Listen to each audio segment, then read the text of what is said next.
Welcome back, everyone. Excited to dive into Genesis 2 today, really focusing on the creation narrative. We're going beyond the familiar. I think everyone knows Adam and Eve. Of course. But, what we're really trying to do today is uncover those hidden gems, Yeah. right? Like what's going on beneath the surface. And I know you've been looking at this through the lens of your research on early human thought. Exactly. And I think what's so fascinating about Genesis 2 is how it presents creation. It has a unique sequence. Okay. It actually starts with God resting on the seventh day. So we're starting with rest. That's interesting. Yeah, right. It's not what you'd expect. But it sets up this pattern of work and rest, this rhythm. And that actually connects back to your research. You've been looking at those cyclical patterns in early civilizations. Yeah, absolutely. And this concept of a dedicated day of rest, the Sabbath, it became central to Jewish and Christian traditions.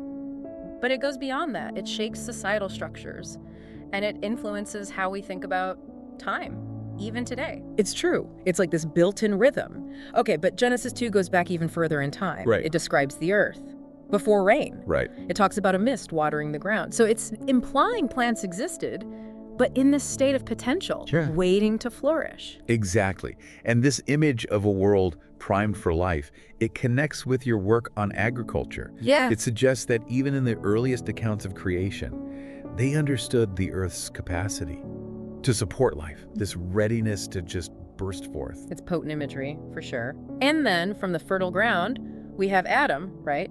He's formed from dust, Right. but then given life by God's breath.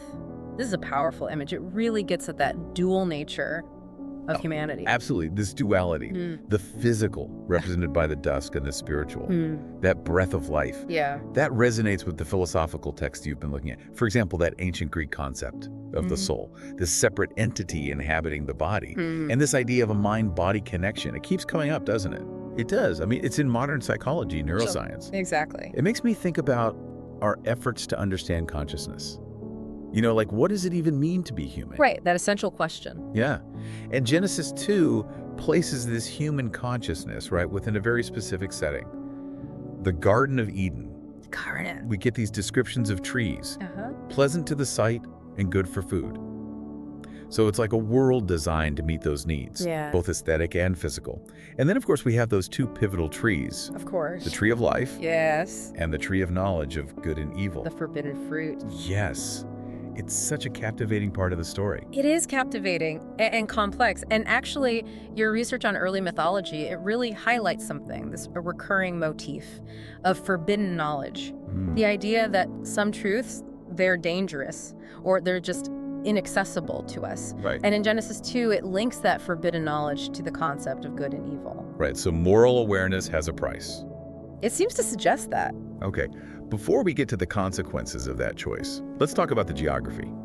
Genesis 2 mentions a river flowing out of the garden. It splits into 4 branches: the Pison, the Gihon, the Hiddekel, and the Euphrates. Right.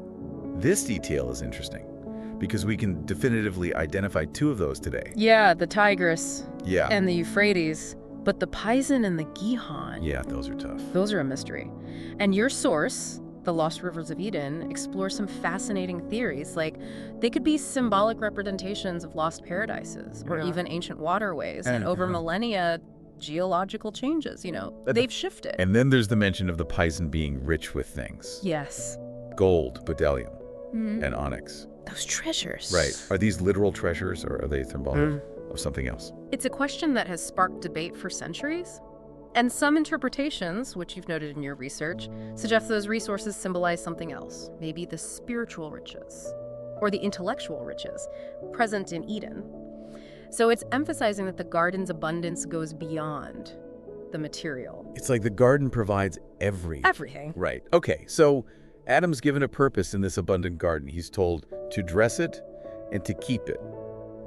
So we get this idea of stewardship early on, humanity's responsibility for nature. This resonates with your work on environmental ethics, right? Yeah. The concept of stewardship, as it's presented in Genesis 2, it suggests this harmonious relationship between humans and nature. Right. And that idea has influenced so much religious and philosophical thought for centuries. Yeah. And even now it informs our discussions about sustainability and responsibility. It's so interesting how these ancient texts can still speak to modern concerns. And that connection becomes even more profound, I think, as we explore the next part of the story. God tells Adam he can eat freely from any tree in the garden, except, of course, the tree of knowledge of good and evil. That one tree. It sets the stage for a really pivotal moment It does. in human history. It raises so many questions: choice, temptation, the nature of knowledge itself. But before we go there, we need to talk about something else: the creation of Eve. Yes, the creation of Eve. That brings in companionship. And it's the beginning of the very first human relationship, a topic worthy of our next deep dive. We've been unpacking Genesis 2, the rhythms of creation, stewardship. And now I think we need to dive into the creation of Eve, what it reveals about human connection. Right. And it's interesting, the text points out God's observation. It is not good that the man should be alone. It's simple, but it's profound, this need for companionship. It really sets the stage for Eve's creation. But yeah, you're right, it goes deeper. Like, it's human nature, isn't it? We're social. We need that connection. Exactly. And this need, it goes beyond just practicality, survival. I mean, look at your research. Early social structures, even the most basic communities, they recognized those social bonds. Belonging to a group was important. And before Eve arrives, we have this episode of Adam naming the animals. Right. It's often interpreted as dominion over nature. But I remember you had a really interesting take on it earlier. You're thinking about Adam searching for a kindred spirit. Right. He's surrounded by all these creatures, he's seeing their qualities, but none of them truly reflect him. It's like he's categorizing everything, trying to understand his own place. But it's through naming that he realizes what's missing. Exactly. It highlights the power of language, this human desire to make sense of the world. And for Adam, it reveals a deeper yearning for connection, beyond just the superficial shared understanding, belonging. And then we get the creation of Eve from Adam's rib. So many interpretations. What insights did you find in the listener sources? Well, the sources, they cover both the literal and the symbolic. Some emphasize the biological connection. It's this representation of inherent unity between man and woman. Others focus on the symbolism. It signifies partnership, equality, not subservience. It's amazing how one act of creation sparks such different views. It speaks to its power, doesn't it? This narrative.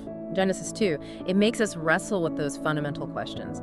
Human relationships, gender roles, even the very nature of creation. And like your sources show, there's no one answer. These questions, they still resonate today. They make us look at our own beliefs, our assumptions about partnership, equality, the origins of connection. And when Adam sees Eve, he says, "This is now bone of my bones and flesh of my flesh." You can feel that recognition, that depth. Absolutely. It's a sense of completion, belonging, not just physical, but deeper, two parts of a whole. He goes back to, it is not good for man to be alone. Eve's a companion who gets him. And this idea of complementary partnership, it fits with your interest in those early philosophical concepts. Balance, harmony, humanity flourishing in relationship, not isolation. Different perspectives, strengths. The chapter ends with this image. Adam and Eve in the garden, naked and unashamed. This innocent vulnerability is crucial. It's pure connection, no self-consciousness, no shame, like childhood, before societal pressures, expectations. Makes you wonder what it would be like to experience that freedom, moving through the world without self-doubt, judgment. It's a powerful longing, for sure. It speaks to the core of being human, this desire for connection, belonging, wholeness. But this idyllic state we know, it doesn't last. Sin enters the picture, and the consequences change everything. Even in this paradise, there are hints of what's to come. But before we get there, I think it's good to pause, reflect on what we've seen so far. Definitely. We've covered the rhythms of creation, the connection between humanity and nature, the need for companionship, the power of language. And all of that in just the first few verses of Genesis 2. It's amazing how much depth there is, how much complexity. Okay, so we've looked at the creation of the world, the Garden of Eden, and the first human relationship. Now I think it's time to get into some of the more mysterious parts of Genesis 2. What about those rivers? Yeah, the Pison, the Gihon, we've got the Hiddekel, and the Euphrates. Two of them we know, right? Easy. Tigris and Euphrates. Yeah. But the Pison and the Gihon, those are still a big question mark. They are, and I remember you were talking about the lost rivers of Eden. There were so many different ways to think about it. Yeah. Symbolic, maybe lost paradises, or even, could they have been real rivers once?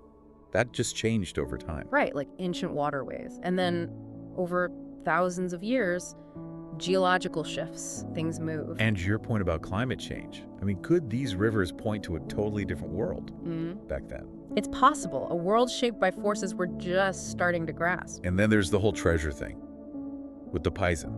Oh, right. Gold, bdellium, onyx. Some people see those as symbols of spiritual wealth, right? That fits in with what you've been studying too, about abstract thought. Even in these early stories, there's this idea that knowledge and understanding, they're valuable. Beyond just stuff. It's like the real treasures of Eden aren't physical. It's the potential for growth. Exactly. Intellectual, spiritual. So we have this amazing environment, abundance everywhere, physical and intellectual, but then right in the middle, one restriction, that tree of knowledge. Of good and evil. The forbidden fruit. Still fascinating thousands of years later. What is it really about? Why that one tree? I know you were looking at the symbolism of forbidden knowledge, and it seems to say it's about pushing limits. Humans always want more, to question, to understand what's beyond. It's in our nature, and it brings up the whole question of knowledge itself. Is all knowledge good? Are there some truths that we're not ready for? I mean, philosophers have been debating this forever. It makes you think about all the scientific advances today. We're pushing boundaries all the time. But are we really prepared for the consequences? That's the key question, isn't it? Genesis 2 is like this cautionary tale. Knowledge is powerful, but it's complicated. It can be good and bad. Adam and Eve's story reminds us to be careful, to use knowledge wisely. Well, as we wrap up our deep dive into Genesis 2, it's amazing to me how these ancient verses connect to your research. And they spark so many new questions. It really shows how powerful these narratives are. They give us a way to look at our own lives, our values, how we understand the world. And maybe that's the biggest takeaway, being able to engage with these ancient texts and find something that speaks to us now. Absolutely. Genesis 2 makes us think about the rhythms of creation, how humans and nature are connected, the tricky nature of knowledge, and that deep need for connection. These themes are still shaping our lives. Like, even though we left the garden, its stories are still a part of us. Thanks for taking this journey with us through Genesis 2. We hope it's made you curious and inspired you to keep exploring, keep diving deep. Until next time.